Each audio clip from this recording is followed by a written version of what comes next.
What are the AIP reintroductions? When should you start them? Why should you do them? What's the process? That's what we're talking about in this video. The Autoimmune Protocol, or AIP Diet, is an elimination diet that gives your body a chance to rest from all of the common food triggers that can really exacerbate the autoimmune activity inside your body. During the protocol, you remove certain foods like all grains, dairy, nuts, seeds, eggs, nightshades, and all beans and legumes, and also a few other foods. But once the fires of inflammation have died down and your gut lining really has started to heal, you can start reintroducing these foods. So when should you start the reintroduction process?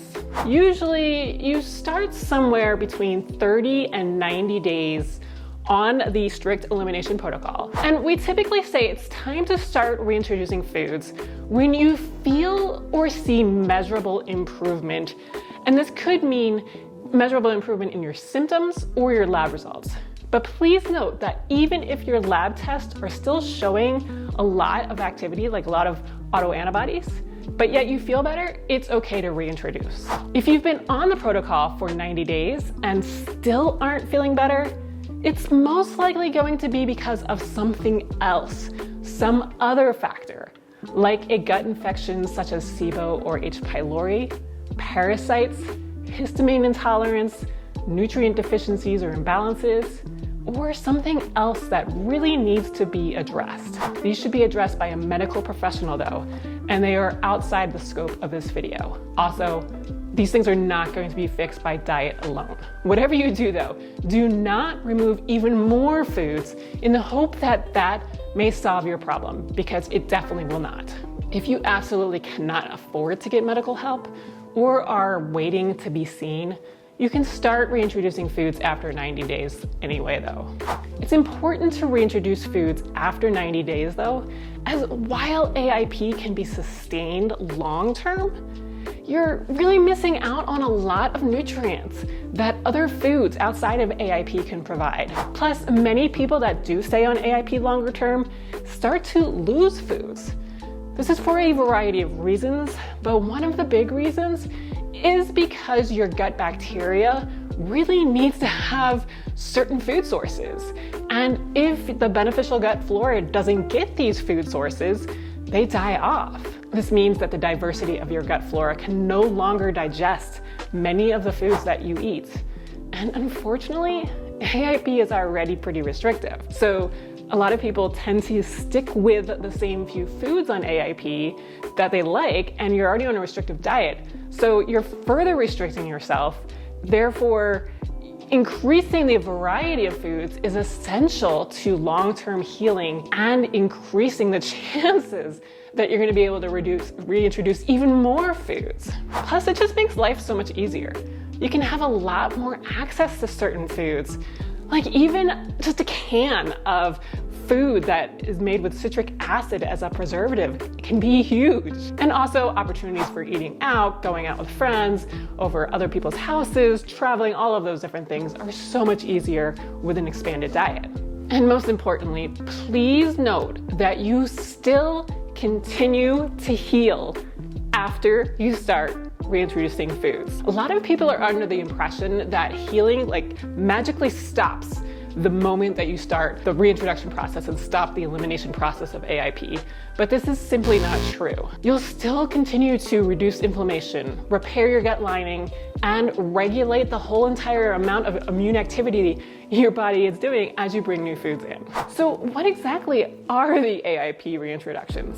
They are a methodical approach to reintroducing non-AIP foods one by one to see if any are still causing you any issues that may prevent you from healing. Typically, the reintros are done in a very specific order, which are 4 stages that have been developed from both research and preferences to give you the best chance at success with all of these reintroductions. The first foods to reintroduce are going to be the least likely to cause any sort of reactions and to re-trigger any sort of leaky gut or inflammation or any of that stuff. The last foods to be reintroduced though are the most likely to cause reactions and much bigger reactions, and possibly cause major flare-ups of your disease symptoms as well. And they can also cause things like leaky gut, immune system dysregulation, and inflammation, basically right back where you started.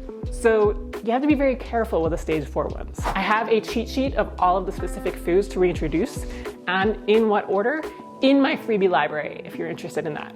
And if you're a rebel and you want to reintroduce foods in your own order, go ahead. It's fine to do that. Just know that the normal process may be a little bit safer and more successful for you. The main process of reintroductions are that you introduce a food starting with one of the stage 1 foods. And then once you have it, you wait at least 72 hours afterwards and see if you have any sort of reaction. Reactions really can be a reemergence of your symptoms or a whole bunch of other weird things like diarrhea, gas, bloating, heartburn, low energy, insomnia, pain, rashes, mood changes, headaches, all kinds of stuff. Essentially, look out for anything that's out of the ordinary for you. Once you get through those 72 hours though, without any reaction, you can consider that food back in your diet and you can eat it freely. If you do have a reaction though, you can take that food back out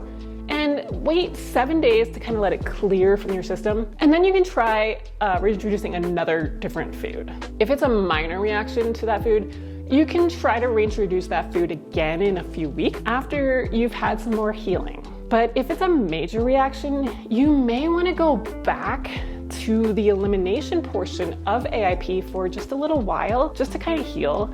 And then if you really wanted to see if you can tolerate that food at some later time, I'd wait at least a few months. I recommend that as you go to the stage 3 and stage 4 foods though, that you spend more time on each reintroduction as well, as these can be harder to gauge like the react. So for stage 3 foods, I like to say do 7 days for each one. And for the stage 4 ones, up to a month. I know this sounds like such a long time, but trust me on this. I've seen with both myself and many of my clients that a lot of the stage 4 foods tend to be tolerated on more of an occasional basis. But if you include it on a regular basis, it can become a problem. So my favorite way of determining this and really introducing stage 4 foods is to introduce it, wait 7 days, and then if you don't have any sort of reaction, eat it freely over the next month. But don't reintroduce any other new foods at that time and see what happens. If you start to have a reaction during that month, then remove that food for a while and then try again a little later with less frequency. Stage 4 foods tend to be an experiment though to see how much and even what form you can tolerate things. For example, some people can tolerate soaked and fermented grains, but they can't tolerate other grains.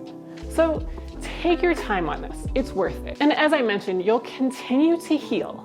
And sometimes things that don't work at first will work later. And just to give you a few examples from my own experience with reintroductions. When I first did AIP in 2014, I tried to reintroduce paprika. And every time I did, I would get depressed for the next 24 to 48 hours after. I tried reintroducing it several times over the course of a few months, and every time I did, it was the same thing. But finally, after about 6 months, I was able to reintroduce it successfully without any symptoms whatsoever. And then also things like corn and dairy for me.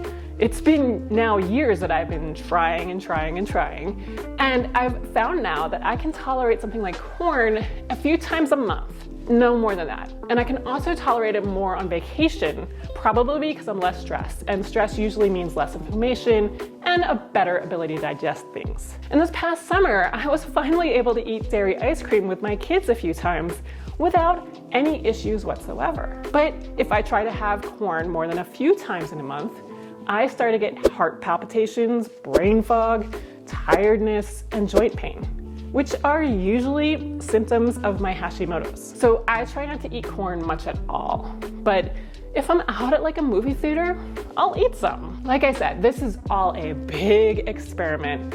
But through this whole process, you'll come up with a custom diet that you'll be able to keep your inflammation and symptoms at bay. It's great.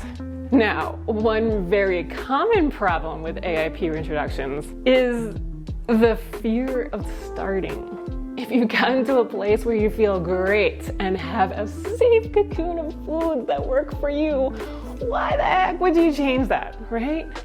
But don't let the fear take hold. I go over what to do in this video. I'll see you next time.